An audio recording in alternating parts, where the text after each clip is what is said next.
मेरी जेठानी वंदना बहुत खूबसूरत थी, इतनी खूबसूरत कि अगर सतयुग होता तो वंदना को देखकर अच्छे अच्छे ऋषि मुनियों की तपस्या भंग हो जाती। वंदना की सबसे बड़ी खासियत उसकी सुंदरता थी, तो वंदना की सबसे बड़ी समस्या भी उसकी खूबसूरती ही थी। इसी खूबसूरती की वजह से वंदना के पति नरेश अपने पत्नी को कहीं जाने नहीं देते। नरेश को डर था कि ज्यादा आजादी देने से कहीं उनकी सुंदर सी बीवी हाथ से न निकल जाए। शायद यही वजह थी मेरे ससुराल आने के बाद मेरी जेठानी वंदना कभी अपने मायके नहीं गई। वंदना का मायका प्रतापगढ़ में था और लखीमपुर में मेरी और मेरी जेठानी वंदना की ससुराल थी। मेरी शादी नरेश के छोटे भाई अजय से 3 साल पहले हुई थी और मेरी शादी के तुरंत बाद ही मेरे जेठ नरेश की शादी वंदना से हुई थी। यह बात मेरे समझ से बाहर की थी कि बड़े भाई नरेश के कुंवारे रहते पहले छोटे भाई अजय की शादी क्यों हुई। वंदना मेरी जेठानी थी, लेकिन मेरे बाद ही वो ससुराल आई थी। फिर भी वंदना जैसे जेठानी को पाकर मैं बहुत खुश थी। वंदना मुझे अपनी छोटी बहन जैसी मानती थी और मैं भी वंदना को अपनी बड़ी बहन समझने लगी थी। वंदना की नरेश से शादी को 3 साल हो चुके थे, लेकिन वंदना के कोई बच्चा नहीं हुआ था और मुझे लगता था कि दोनों पति पत्नी को बच्चे की कोई जरूरत भी नहीं थी, क्योंकि वंदना कभी भी इस बारे में मुझसे कोई बात नहीं करती थी। एक दिन मैंने वंदना को अपनी प्रेगनेंसी की खुशखबरी दी तो वो खुशी के मारे उछल पड़ी और बोली, प्रिया, तुम्हारी प्रेगनेंसी से मेरी बहुत बड़ी टेंशन दूर हो गई। अब तुम घर में ज्यादा काम बिल्कुल नहीं करोगी। सुनिधि मेरी एकलौती नंद थी और दोनों भाई उससे बहुत प्यार करते थे। वो 25 साल की हो चुकी थी। सुनिधि के फाइनल एग्जाम होने के बाद नरेश भैया ने उसे अपनी कंपनी में ही जॉब पर लगवा दिया। वो सुबह नरेश भैया के साथ ऑफिस जाती और शाम को उन्हीं के साथ घर आती। वंदना के मायके में उसके छोटे भाई विनोद के अलावा दूसरा कोई न था। विनोद पढ़ा लिखा था, इसलिए नरेश भैया ने विनोद को भी अपने कंपनी में जॉब दे दी थी। जल्द ही विनोद और सुनिधि के बीच इश्क की खिचड़ी पकने लगी थी, लेकिन इस बात से नरेश भैया बिल्कुल खुश नहीं थे। उन्होंने अपनी खूबसूरत बीवी वंदना के कहने पर अपने साले विनोद को अपनी कंपनी में रख तो लिया था, लेकिन सुनिधि के लिए विनोद उन्हें बिल्कुल पसंद नहीं था। नरेश भैया वंदना के छोटे भाई विनोद की जगह मेरे छोटे भाई रवि से सुनिधि की शादी करवाना चाहते थे और यह बात उन्होंने कई बार घर में कही भी थी। इसी बात को लेकर सुनिधि मुझसे चिढ़ती थी। उसे लगता था कि मैं अपने छोटे भाई की शादी उससे करवाने के लिए षड्यंत्र कर रही थी, लेकिन ऐसा बिल्कुल नहीं था। सुनिधि मेरी नंद जरूर थी, लेकिन उससे मेरे रिश्ते अच्छे नहीं थे। सुनिधि के जॉब पर लग जाने से मुझे बेहद राहत मिली, क्योंकि अब वो पूरे दिन जॉब पर रहती, लेकिन संडे के दिन सुनिधि की छुट्टी होती तो वो पूरे दिन अपने कमरे से बाहर नहीं निकलती थी। मैं सोचती थी कि मैं अपने नंद से अच्छे रिश्ते बनाऊं, लेकिन ताली एक हाथ से नहीं बजती। सुनिधि को मुझसे कोई मतलब ही नहीं था। कोई भी बात होती तो वो अपनी बड़ी भाभी वंदना को याद करती और वंदना भी दुम हिलाती हुई सुनिधि के कमरे में चली जाती। सुनिधि के लिए नाश्ता, चाय, खाना तैयार करना और उसके कपड़े धोना, यह सब काम वंदना ही करती थी। एक दिन नरेश भैया और सुनिधि दोनों जल्दी घर आए और अपने अपने कमरे में चले गए। थोड़ी देर बाद मेरी जेठानी मेरे पास आई और बोली, प्रिया, चलो तुम्हारे भैया बुला रहे हैं। वंदना की बात सुनकर मैं थोड़ा घबराई, क्योंकि 3 सालों में कभी भी ऐसा नहीं हुआ था जब मेरे जेठ ने मुझे इस तरह बुलाया हो। मैं अपनी जेठानी के पीछे पीछे उनके कमरे में आ गई। मुझे देखते ही नरेश जी ने मुझसे बैठने को कहा और मैं करीब की कुर्सी पर सिर नीचे किए बैठ गई। पास ही मेरी जेठानी भी बैठ गई तो नरेश जी ने मुझसे कहा, प्रिया, मैं तुम्हारे छोटे भाई रवि से सुनिधि की शादी करवाना चाहता हूँ। क्या तुम इस बारे में अपने घर वालों से बात करोगी? नरेश जी की यह बात सुनकर मुझे हैरानी नहीं हुई, क्योंकि मेरे पति अजय ने मुझसे इस रिश्ते के बारे में पहले ही बात की थी। तब मैंने उन्हें साफ साफ मना कर दिया, लेकिन नरेश जी को मैं इस तरह का कोई जवाब नहीं देना चाहती थी, क्योंकि वो बहुत ही अच्छे आदमी थे और मैं उनकी बहुत इज्जत करती थी।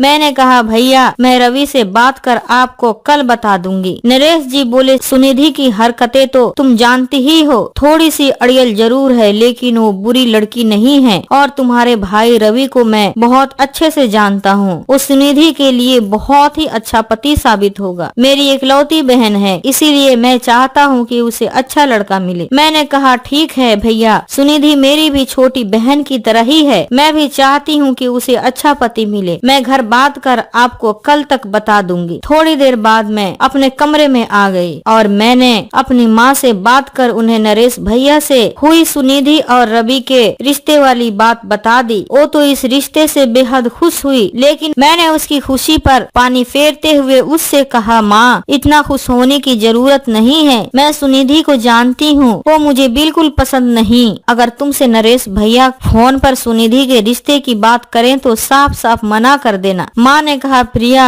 वो अभी तुम्हारी नंद है और नंद भाभी की पटती कहाँ है आजकल। जब वो तुम्हारे भाई की बीवी बन जाएगी तो तुम्हारी उससे खूब जमेगी, तुम इस रिश्ते को मना मत करना। मैंने अपनी माँ को बहुत समझाने की कोशिश की, लेकिन वो तो सुनिधि को अपनी बहू बनाने के ख्वाब बुनने लगी थी। इसीलिए मैंने फोन काट दिया और अपने छोटे भाई रवि को फोन लगा दिया। मैंने रवि से सुनिधि वाली बात बताई और कहा कि रवि, मैं तुम्हारी बड़ी बहन हूँ, तुम्हें गलत रिश्ते में कभी नहीं बंधने दूंगी। मैं नरेश जी से सीधे मना नहीं कर सकती, इसीलिए मैं चाहती हूँ कि कल जब मैं तुम्हारी उनसे बात कराऊं तो तुम साफ कह देना कि तुम किसी और से प्यार करते हो। रवि ने मुस्कुराते हुए कहा, दीदी ठीक है, मैं कह दूंगा कि मैं एक लड़की से प्यार करता हूँ। दीदी जब कल तुम्हारी नरेश भैया से बात होगी तो उनसे मेरी जॉब की बात भी कर लेना। शाम को जब मेरे हस्बैंड घर आए तो मैंने उनसे नरेश भैया वाली बात बताई। वो बोले, इस रिश्ते के लिए तो मैं कब से तुमसे कह रहा हूँ, लेकिन तुम ऐसा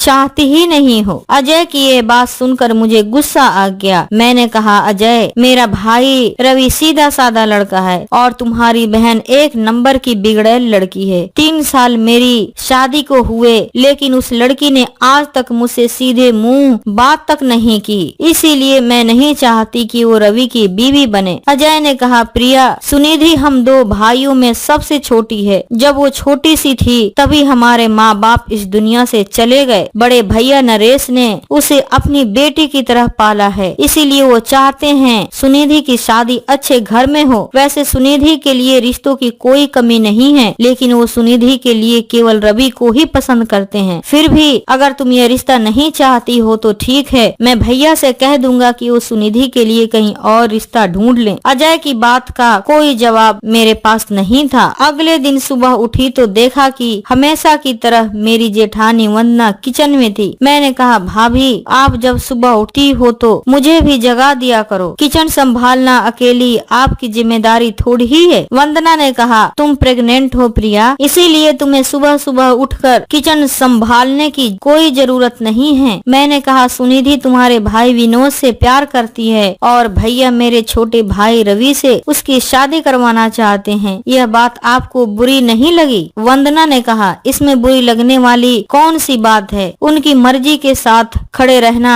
मेरा फर्ज है। मैंने कहा, अच्छा ये बताओ कि इतनी सुबह तुम क्या बना रही हो? वंदना ने कहा, सुनिधि के लिए कॉफी बना रही हूँ। मैंने कहा, छुट्टी के दिन तो सुनिधि दोपहर तक सोई रहती है, आज इतनी जल्दी कैसे उठ गई? वंदना ने कॉफी को बड़े से कप में पलटा और मुस्कुराती हुई बोली, प्रिया एक काम करो, यह कॉफी लो और आज तुम ही उसके कमरे में जाओ और उसी से पूछ लेना कि वो आज इतनी जल्दी कैसे उठ गई। मैंने वंदना के हाथों से कॉफी का कप लिया और सुनिधि के कमरे की ओर बढ़ गई। सुनिधि कैसी भी थी, लेकिन आखिर थी तो वो मेरी नंद ही ना। रवि से ना सही उसकी कहीं भी शादी तो होगी ही ना, और फिर वो हमेशा के लिए विदा हो जाएगी। मनमुटाव से कुछ हासिल नहीं होता, आदमी बाद में पछताता ही है। इसीलिए मैं बेझिझक सुनिधि के कमरे के अंदर दाखिल हो गई और सुनिधि को बेड पर लेटी हुई देख मैंने कॉफी का कप टेबल पर रखा और उसके करीब जाकर बोली, सुनिधि तुम्हारी कॉफी लेकर आई हूँ, उठकर पी लो वरना ठंडी हो जाएगी। सुनिधि ने मेरी आवाज सुनी तो वो हैरान होकर उठी, क्योंकि 3 सालों में ऐसा पहली बार हुआ था कि मैं उसके कमरे में उसके लिए कुछ लेकर पहुंची थी। सुनिधि उठकर बैठी तो मैंने टेबल से कॉफी का कप उठाकर उसकी ओर बढ़ा दिया और बोली, अगर तुम रोज सुबह कॉफी पीती हो तो कल से मैं बना दूंगी। सुनिधि ने कहा, नहीं भाभी, दरअसल कल रात से मैं सो नहीं पाई, इसीलिए सुबह वंदना भाभी से कॉफी के लिए बोल दिया। सुनिधि मेरी नंद थी, लेकिन उसके अड़ियलपन की वजह से मैंने कभी सुनिधि से मजाक नहीं किया था, लेकिन आज उसका मूड देखकर मैंने मजाक के लहजे में ही कह दिया, कुत्ता, उल्लू, बीमार, चौकीदार और आशिक, यही 5 लोग रात में जगते हैं। तुम इनमें से किस प्रजाति में आती हो सुनिधि? यह बात सुनकर सुनिधि मुस्कुराई और उसकी इस मुस्कान को देखकर मुझे बहुत अच्छा लगा। काश मैं भी अपनी जिद छोड़कर सुनिधि से पहले ही अपने रिश्ते ठीक कर लेती। थोड़ी देर में सुनिधि ने कॉफी खत्म की और मैंने उसके हाथ से खाली कप ले लिया। तभी सुनिधि ने कहा, नरेश भैया तुम्हारे भाई रवि से मेरी शादी करवाना चाहते हैं, लेकिन मैं रवि से शादी नहीं कर सकती। मैंने कहा, इसमें मेरा कोई हाथ नहीं है। कल नरेश भैया ने ही मुझे बुलाकर यह बात कही थी, तो मैंने रवि से बात की। रवि भी किसी और से प्यार करता है, इसीलिए तुम टेंशन मत लो, यह शादी नहीं होगी। कॉफी का खाली कप हाथों में लिए मैं सुनिधि के कमरे से लौट आई। अगले दिन भी नरेश भैया जल्दी घर आए और उन्होंने फिर से मुझे बुलाकर पूछा, प्रिया क्या तुमने अपने घर बात की? मैंने कहा, हाँ, मैंने कल ही अपनी माँ और रवि से सुनिधि के बारे में बात की, लेकिन इतना कहकर मैं खामोश हुई तो नरेश जी ने कहा, लेकिन क्या तुम्हारी माँ इस रिश्ते को लेकर राजी नहीं है? मैंने कहा, उसके राजी होने या ना होने का सवाल नहीं है भैया, बात यह है कि रवि किसी और लड़की से प्यार करता है। मेरी यह बात सुनकर नरेश भैया ने गहरी सांस ली और कहा, तुम अपने फोन से अभी रवि को कॉल लगाओ और फोन स्पीकर पर रख कर बात करो। मैंने ना चाहते हुए भी रवि को फोन लगा दिया। फोन स्पीकर पर था। उधर से रवि की आवाज आई। वो बोला, प्रिया दीदी कैसी हो? मैंने कहा, तुम कल कह रहे थे ना कि तुम किसी और लड़की से प्यार करते हो, क्या तुम मुझे बताओगे कि वो लड़की कौन है? रवि ने कहा, मैं जिस लड़की से प्यार करता हूँ उसकी शादी हो चुकी है। मैंने कहा, रवि मैं तो यह समझ रही थी कि तुम जिस लड़की से प्यार करते हो उसी से शादी करोगे, लेकिन उसने तो तुम्हें धोखा देकर शादी कर ली। अब क्या तुम जिंदगी भर कुंवारे ही रहोगे? रवि ने कहा, क्या पता सुनिधि किसी और से प्यार करती हो और मैं जबरदस्ती कबाब में हड्डी बन जाऊं। वैसे भी मैं अरेंज मैरिज के खिलाफ हूँ। जो लड़की मुझसे सच्चा प्यार करेगी मैं उसी से शादी करूंगा, वरना कुंवारा ही रहूंगा। थोड़ी देर बाद ही रवि का फोन कट गया और उसकी बातों को सुनकर नरेश भैया परेशान होने की बजाय बेहद खुश नजर आए। वो बोले, सुनिधि के लिए रवि से बेहतर लड़का कोई और हो ही नहीं सकता। मैंने अभी रवि की बातें सुनी और यह जान गया कि रवि के अंदर मोहब्बत का महासागर छुपा हुआ है। वो अपनी बीवी के लिए दुनिया का सबसे अच्छा पति साबित होगा। अब तुम बस मेरा इतना काम कर दो कि रवि को घर पर बुलाओ, मैं उसे अपनी कंपनी में जॉब पर रख लूंगा। सुनिधि भी वहीं जॉब करती है। जब दोनों एक ही प्रोफेशन में एक ही जगह काम करेंगे तो जाहिर सी बात है कि दोनों एक दूसरे को पसंद करने लगेंगे। नरेश भैया की बात खत्म होते ही वंदना भाभी बोल पड़ी, जबरदस्ती किसी से किसी को प्यार नहीं होता। सुनिधि की मर्जी जाने बिना उसे कहीं और धकेलना सही नहीं है। वंदना की बात सुनकर नरेश जी थोड़े गुस्से वाले लहजे में बोले, वंदना मैं जो कर रहा हूँ सुनिधि के भले के लिए ही कर रहा हूँ, और यह न भूलो कि रवि के परिवार का मुझ पर बहुत बड़ा एहसान भी है, इसीलिए तुम इस मामले में अपनी जुबान बंद रखो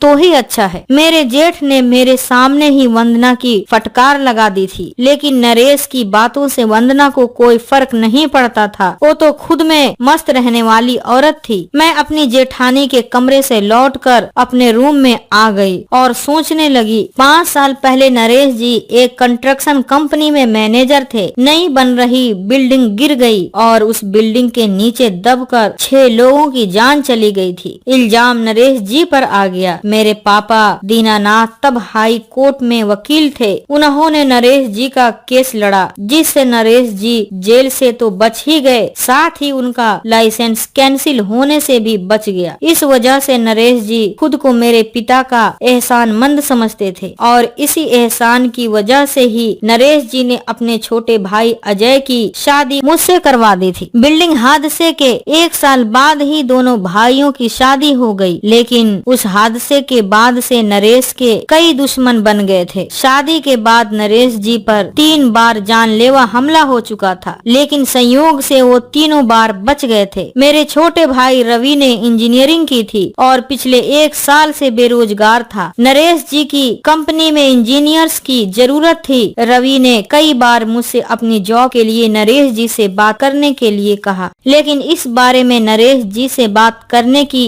मेरी कभी हिम्मत ही नहीं हुई। अगर एक बार मैं यह बात कह देती तो उसकी जॉब पक्की थी, लेकिन यह मुझे ठीक नहीं लगता था। आज नरेश जी ने जब खुद ही रवि को जॉब पर रखने की बात की तो मुझे अच्छा लगा, लेकिन रवि को जॉब देने के पीछे नरेश जी की मंशा कुछ और ही थी। हालांकि सुनिधि के लिए रवि से शादी करने की बात सोचना ये भी नरेश जी का बड़प्पन ही था, लेकिन मैं किसी भी कीमत पर सुनिधि को अपने घर की बहू बनाने की पक्ष में नहीं थी। नरेश जी का कंस्ट्रक्शन का बिजनेस था और अपनी इस कंपनी को आगे ले जाने की खातिर वो बहुत मेहनत करते थे, और अब तो उनकी छोटी बहन सुनिधि भी इस कंपनी में नरेश भैया का हाथ बटाने लगी थी। मेरे पति अजय ने भी इंजीनियरिंग की थी, लेकिन वो अपने भाई की कंपनी में काम नहीं करते थे। इंजीनियरिंग की डिग्री होने के बावजूद उन्हें खेती का काम पसंद था और नई टेक्नोलॉजी के सहारे वो खेती से ही अच्छी आमदनी कर लेते थे। मैंने रवि से फोन पर बात की और उसे जॉब वाली बात बताई तो वो बहुत खुश हुआ, लेकिन मैंने उससे कहा, इतना ध्यान रखना कि सुनिधि तुम्हारे काबिल नहीं है। अगर तुम सुनिधि से शादी कर बर्बाद नहीं होना चाहते तो जॉब के दौरान उस लड़की से उचित दूरी बनाए रखना। मेरी जगह कोई दूसरी बहन होती तो वो रवि से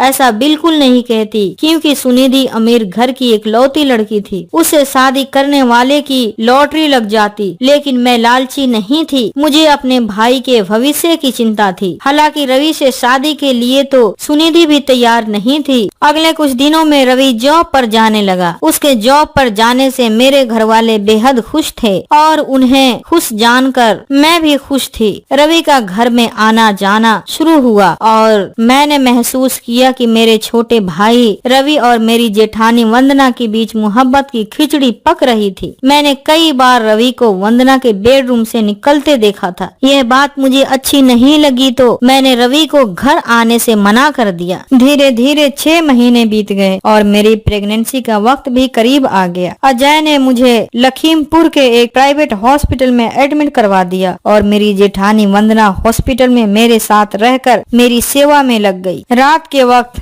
मैं अपनी बेड पर लेटी हुई थी और बगल में ही मेरी जेठानी बैठी हुई थी। मैंने वंदना के चेहरे की ओर देखा। मुझे उस पर बहुत दया आई, क्योंकि वो मेरी जेठानी थी और पहला बच्चा उसके कोख से होता तो उसे भी वही खुशी होती जो खुशी मुझे होने वाली थी। शायद बच्चे की खातिर ही वंदना ने रवि को प्रेम के जाल में फंसाया था। पर 100 की भयंकर पीड़ा से गुजर कर ही कोई औरत माँ बनती है, लेकिन यह बात सच है कि माँ बनने के सुख से बढ़कर दुनिया में कोई दूसरा सुख नहीं होता। लेकिन वंदना इस सुख से अभी तक वंचित थी और इसी सुख के खातिर वंदना ने गलत रास्ता चुन लिया था। मैंने करीब बैठी वंदना के हाथों को पकड़ा और धीमे आवाज में उससे पूछा, क्या आप रवि से सच्चा प्यार करती हो? मेरे इस सवाल पर गुलाब की तरह खिला वंदना का चेहरा तुरंत मुरझा गया। उसने मेरी ओर देखे बिना मेरे हाथों से अपने हाथों को खींचकर अलग कर दिया। मैं अच्छी तरह समझ चुकी थी कि रवि जिस शादीशुदा औरत से प्यार करता था वो कोई और नहीं बल्कि मेरी जेठानी वंदना ही थी। वंदना बोली, प्रिया, 4 साल पहले लखीमपुर इंजीनियरिंग कॉलेज में रवि मेरे साथ ही पढ़ता था। मैं तब से उसे चाहती हूँ। मेरा शक बिल्कुल सही निकला। वंदना मेरे भाई रवि की वही प्रेमिका थी जिसकी वजह से उसने कभी शादी न करने की कसम खाई थी। मैंने पूछा, तो तुमने रवि से शादी क्यों नहीं की? वंदना ने धीमी आवाज में कहा, नरेश जी ने तो मेरी जिंदगी बचाई, इसीलिए मैं आज उनकी बीवी हूँ। मैंने पूछा, नरेश जी ने तुम्हारी जान बचाई थी तो तुम उन्हें धोखा क्यों दे रही हो? मेरे इस सवाल पर वंदना खामोश हो गई। आधी रात को मेरे पेट में तेज दर्द उठा और नर्स मुझे लेकर हॉस्पिटल के बच्चा वार्ड में चली गई। मैंने सुंदर सी बेटी को जन्म दिया और 2 दिन बाद हम लोग घर आ गए। अगले दिन घर में बहुत काम था और घर के सारे काम को वंदना ने अकेले ही निपटा दिया। शाम को जब वंदना को थोड़ी फुर्सत मिली तो मेरे पास आई और बोली, प्रिया, कल सुबह मैं विनोद के साथ अपने मायके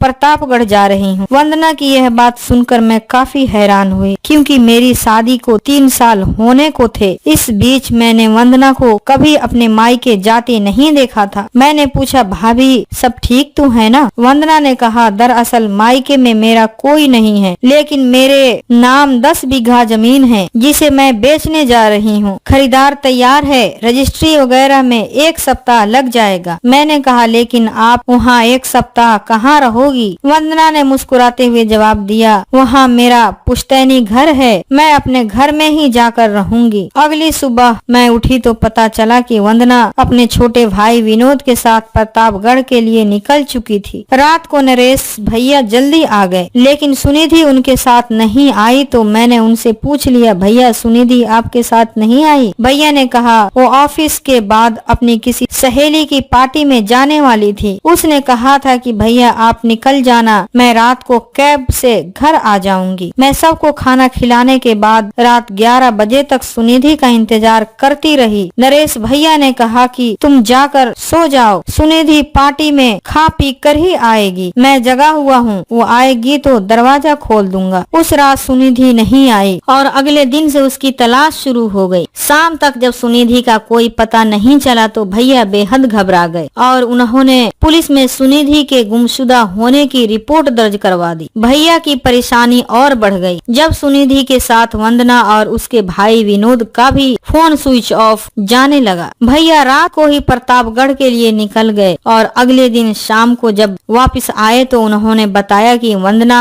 अपनी प्रॉपर्टी बेचकर कल ही प्रतापगढ़ से गायब हो चुकी है। सुनिधि और वंदना एक ही दिन गायब हुई थी। 2 दिन बीतने के बाद जब वंदना का भी कोई पता नहीं चला तो भैया ने वंदना के गुमशुदा होने की रिपोर्ट भी दर्ज करवा दी। यह सभी के समझ के बाहर की बात थी कि आखिर दोनों कहाँ गायब हो गए। वंदना को रुपयों की जरूरत थी तो उसे अपना प्रॉपर्टी बेचने की क्या जरूरत थी, और आनन फानन में अपनी प्रॉपर्टी बेचकर वो कहाँ चली गई? कहीं ऐसा तो नहीं कि उसके रुपये हड़पने के लिए किसी ने उसका मर्डर कर दिया हो। पुलिस इस एंगल से भी जांच कर रही थी, लेकिन ऐसा कोई सुराग नहीं मिला। सुनिधि विनोद से प्यार करती थी, लेकिन नरेश भैया विनोद को पसंद नहीं करते थे। इतनी सी बात के लिए उसे घर से भागने की क्या जरूरत थी? धीरे धीरे 6 महीने गुजर गए। सुनिधि और वंदना के एक साथ गायब होने के गम में नरेश भैया की तबीयत खराब हो चुकी थी। अब वो बीमार रहने लगे थे। मेरे पति अजय भी बेहद दुखी थे, लेकिन उन्होंने हालात को बिगड़ने नहीं दिया और नरेश भैया के कारोबार को संभाल लिया। वंदना और सुनिधि के गायब होने के 1 साल बाद नरेश भैया की हालत ऐसी हो गई कि उन्हें लखीमपुर मेडिकल हॉस्पिटल में एडमिट करवाना पड़ा और एक सुबह वो हमेशा के लिए खामोश हो गए। दोपहर तक नरेश भैया की बॉडी घर आ गई। जब उन्हें नहलाकर शमशान ले जाने की तैयारी हो रही थी, तभी एक बड़ी सी गाड़ी मेरे घर के सामने रुकी। उसमें से वंदना बाहर निकली और नरेश भैया की बॉडी के सामने पहुंचकर जोर जोर से हंसने लगी। यह मंजर देखकर मेरे साथ वहाँ खड़े बाकी लोग भी हैरान थे। थोड़ी देर में मेरे पति अजय बाकी लोगों के साथ नरेश भैया की बॉडी को उठाकर शमशान की ओर बढ़ गए। घर से नरेश भैया की लाश को उठते ही मैं सीधे वंदना के करीब गई और मैंने सबके सामने एक जोरदार तमाचा उसके गालों पर जड़ दिया। मेरे घर के आंगन में ज्यादातर औरतें ही थी, क्योंकि मर्द शमशान की ओर निकल चुके थे। मेरे थप्पड़ की गूंज इतनी तेज थी कि वहाँ खड़ी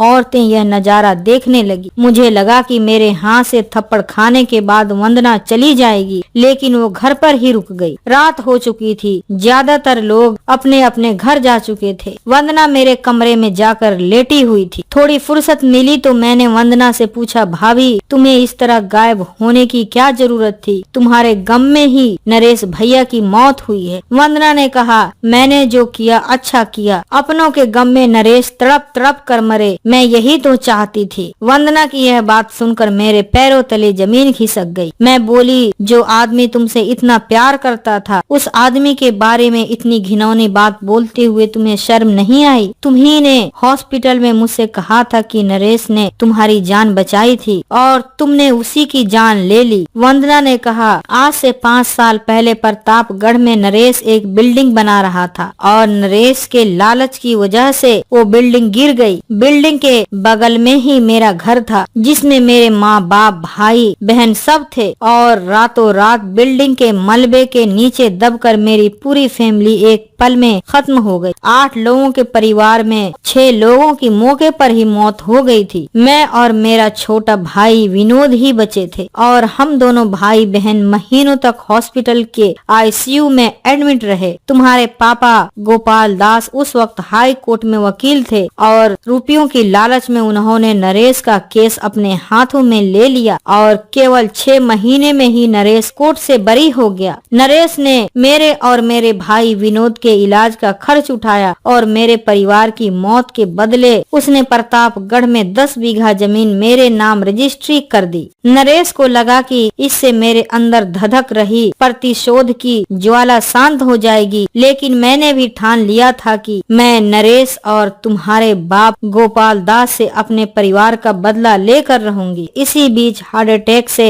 तुम्हारे बाप की मौत हो गई, लेकिन नरेश जिंदा था। मुझे पता चला कि तुम्हारे बाप की मौत के बाद नरेश ने अपने छोटे भाई की शादी गोपाल दास की बेटी प्रिया से यानी कि तुमसे कर दी, तो मैंने नरेश के सामने अपनी शादी का प्रस्ताव रखा और वो मुझसे शादी को तैयार हो गया। मैंने तुम्हारे भाई रवि को अपनी झूठी मोहब्बत के जाल में फंसाया ताकि वो मेरे कहने पर नरेश की हत्या कर दे। अगर वो नरेश की हत्या में कामयाब हो जाता तो मेरा दोनों बदला पूरा हो जाता। गोपाल दास का बेटा रवि नरेश की हत्या के जुर्म में जेल में होता और गोपाल दास नर्क में बैठा यह सब देखकर अपनी वकालत को कोस रहा हो। लेकिन बेवकूफ रवि ने 3 बार कोशिश की, लेकिन तीनों बार वो नरेश की हत्या में नाकाम रहा। इसी बीच मैंने नरेश से कहकर अपने छोटे भाई विनोद की जॉब लगवा दी ताकि विनोद और सुनिधि के बीच इश्क परवान चढ़ सके। विनोद से सुनिधि की नजदीकियां बढ़नी शुरू हुई तो नरेश घबरा गए और उन्होंने तुम्हारे भाई रवि को जॉब पर रख लिया। एक दिन मुझे सुनिधि ने विनोद से प्रेग्नेंट होने की बात बताई तो मेरी खुशी का ठिकाना न रहा। नरेश अपनी बहन से बहुत प्यार करता था और वो मेरे बिना भी नहीं रह सकता था। अगर दोनों उसकी जिंदगी से अचानक गायब हो जाए तो वो दोनों के गम में पागल होकर मर जाएगा। इस आइडिया को अमली जामा पहनाने के लिए मैंने प्रतापगढ़ के